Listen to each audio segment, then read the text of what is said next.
Luke mentioned yesterday that he felt like if there was any position group that was the most different compared to last year, he thought it was the inside linebackers. What's your assessment of the changes that have been made, and why will it better fit what you're looking to do this year? Yeah, I think, first of all, there's multiple positions that we've been able to find some talent or take big steps forward with the group of guys that we had here, but certainly inside backer will look a little bit different. Truthfully, we've got a little bit longer. Hopefully, as we see it on the field, we've gotten a little bit more athletic. And like we've had in the past, we got guys who play violently and play hard. So you're also hoping that, and I believe, the depth will be there where you can play more and more guys. I know there's a lot of guys in the room that believe that they are starter material, and they are, but only two can start. So hopefully we can play a bunch. Would you mind stepping a little closer to the Thank you. When you say play a bunch, what's the most you've ever played at inside backer? And or you could keep guys fresh, but also play? Yeah, the most probably I've ever played is 4 for 2 positions in your normal base down packages, but then there's also been situations where you can get 1 or 2 more in situational packages, whether it's third down or maybe against big personnel groupings or things like that. So, 4 normally, but then you hope with the talent level going up, you can get more in packages.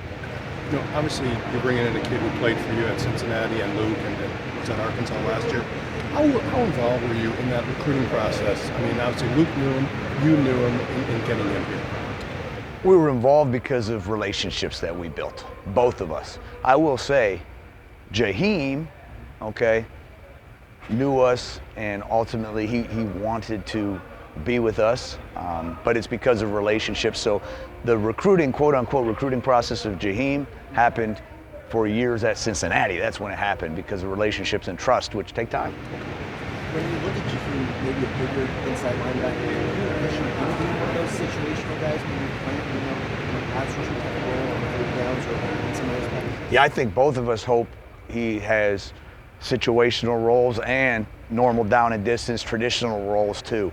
And that's what we're really talking to him about is, hey, how fundamentally sound and consistent can he be as a traditional linebacker in those normal situations, and then how can we use his skill set in situational packages. You're exactly right. And you hope you have the tools to do that with multiple guys within the group. With Austin, I'm just curious, what did you think about the way he held up in the nickel against OSU? And do you see that as a long-term fit for him, or is he going back to safety at some point? Yeah, so the great thing about it, I thought he learned and played very well. I don't believe anyone would realize that was the first game he played at nickel, right? And that was against some serious skill. We know that. So I thought he did a great job. I think that gives us the tool in the toolbox to be able to play with a big nickel. And there can be times where you want to truly play, quote unquote, a 3-corner, third corner at nickel. And now we have a big physical body that can play that too. If people are trying to swing bubbles and nows out there, or maybe you want to play a little bit more zone or whatever the case is, it gives us more tools because he showed he can handle it.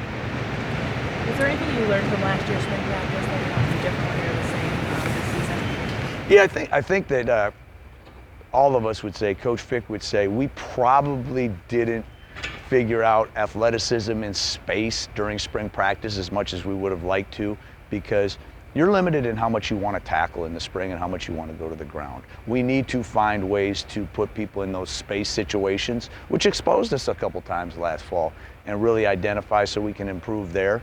And then also the other thing is you want to find out, and we'll do a better job this spring, of when it really gets tough, when it's really crunch time, who has that extra to pull out.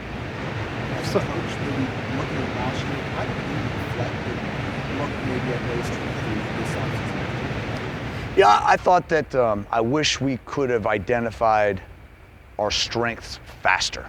I do think we adapted as the year went on, which happens in year one.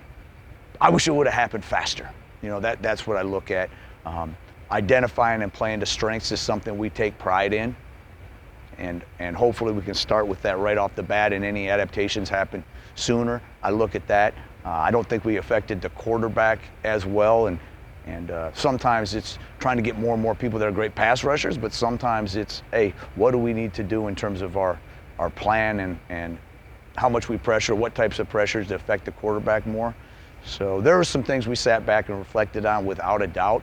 And I will say, we're spending time sharing those with the players too, so they know what they are and they're attacking them as well. Luke mentioned the importance of dominating the edges on both sides of the ball, the tackles, tight ends, the rush guys there. How big of a role defensively will your two outside linebackers play this year? The transfer that you brought in, what do you think they can do in terms of affecting the pass or affecting the running game on the edges? I think that's huge to our defense as a whole, first of all. So the impact our outside backers have on our defense, regardless of what names or new guys come in, it's absolutely huge. And when you're great, those guys are very, very impactful. I think that John and Leon both have shown that they can have a great impact. They have some natural pass rush, they have some physicality, they have more length than we've had. They've had success at this level of ball already, so they've shown they can do it. And they're here because they want to be a part of this, which is a fantastic feeling too. So they're all in. And I think they will have a huge impact. That position has to. There have been a couple recent decommits in the next recruiting class. You've been around college football a long time. Do you think it's harder these days to keep kids committed, or is there anything you feel like in situations you guys can do differently? What can you do differently? You know, you look back, anytime something like that happens, you always fall back on how was the relationship and how was the communication.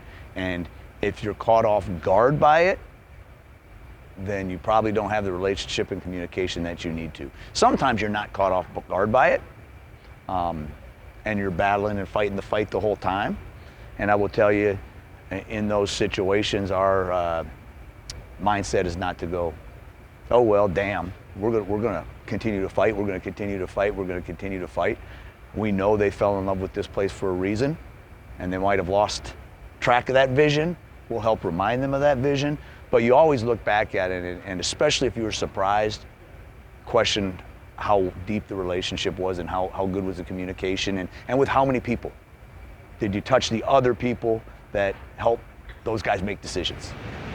So let's say, going back to the inside linebackers, you know, Jake Chaney, I remember you last spring saying that you viewed him as a one, and going with Jordan and Numa out there, but then now, you know, he started a bunch of games last year, and now got a lot of, he's used a lot of talent in that inside linebacker room. Just how have you seen him take on, you know, I know he's a off-season captain, but how have you seen him take on a leadership role, but also still compete against others that have come into the room? So you don't ever have to worry about Jake Chaney competing.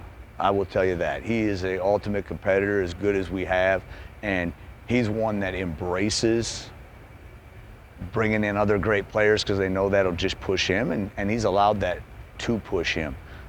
He's really self-reflected on last year and the things he's done real well, and pointed out some areas that he really wants to improve on, and as coaches we help him along the way with that, but he wants to do that. That's really big.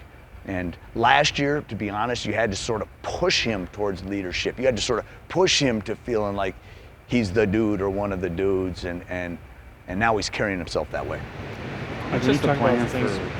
When you talk about the things you wanted to improve on from last year, slow starts were a thing that kind of were a consistent theme. You guys always seem to figure out in the second half, but how do you try to rectify that in the offseason? How do you try to make sure that doesn't become a thing for this program? So, number one, as we go through spring, right, you don't necessarily have opening scripts, but early in practice and our tempo periods, which often happen early in practice, we're making sure our guys envision those as a start to ball games. In particular, our tempo periods, because they're not scripted at all, where the guys aren't prepared for what's going to be coming at them. They just have to play football. We're telling the guys, like, this is opening script. Offenses can do stuff that's new install. We don't know what it is. You haven't seen it before. And so we're really attacking those periods. And when we don't perform like we expect, we're comparing those to opening scripts. Number two, I think it's confidence that we're really trying to build on. We got smart dudes, so when it's really understood what the offense's game plan is, and we can point out as coaches, this is how they're attacking us, they handle it really well. But early in the game, you're not gonna know that. You just gotta believe in yourself, and you gotta play your fundamentals, and you gotta go. And I think that has a lot to do with confidence and belief at the get-go, and not thinking you need to know what exactly their game plan is. Just know that you can execute. What's just the plan for Aaron this spring, and what have been your impressions of him over the last year as a guy with an injury history that would probably have a lot of guys calling it quits? What's the plan for him? He is a very, very physical football player, and every rep he's in there impacts the defense because they feel his passion, his intensity, and his physicality. And knock on wood, he's doing a great job right now. You know, health, again, knock on wood, hasn't been any type of an issue. He's doing great, so we're really optimistic that we're going to get to a point where we're not having to worry about rep counts or any of that stuff. You know, rock and roll, and let us feel that passion and physicality out there because it'll make a difference. What do you think you have with Tackett Curtis based on what you saw on film of him at USC and how he fits into what you'd like to do? I think he embodies what we're all about. I mean, he's a fantastic kid who off the field does things the right way, but he's an absolute killer on the field in terms of, we talk about effort and attitude. Attitude is the intentions when you get there. He brings nasty intentions on the football field at all times. You've seen that on film. If you watch highlights, he's doing that now. He's also a guy that's just passionate about the game, so whatever's asked of him, he tries to go above and beyond. And you can see his comfort level in what we're doing, grow. But like we talked about Witt, he's the type of guy that impacts people by how hard he plays. You brought in 3 new inside linebackers in the world. Do you think it's a little more difficult maybe to accumulate or assimilate those guys into the team, knowing how important communication is at that position? So that's what you use this time for. But they're also experienced guys, right? The great thing about those guys coming in is, for the most part, they've played some good ball at this level, but also they're guys that had relationships or ties to Wisconsin football before. So in terms of the culture, it's not like you're bringing in a bunch of new guys that nobody knew who they were, and we have a jump start in terms of the trust and communication. So yes, we're working on that. Yes, that's always a challenge with new guys, but we feel like we got a good head start. Corner depth was something that maybe was a little difficult for this defense last season. Do you feel like those young guys that maybe needed to get those practice reps last year are getting closer to being able to contribute on Saturday? So I'm really excited, first of all, about RJ Delancey, who's in here with us. He's doing a great job right now. I'm really excited about him. We're very businesslike. The young guys have taken step forward. There's no doubt about it. So that's very good as well. We also really like our corner class that we signed, and I certainly wish they were all here right now. They're not. But I'm excited about the growth of the young guys. I'm excited about RJ.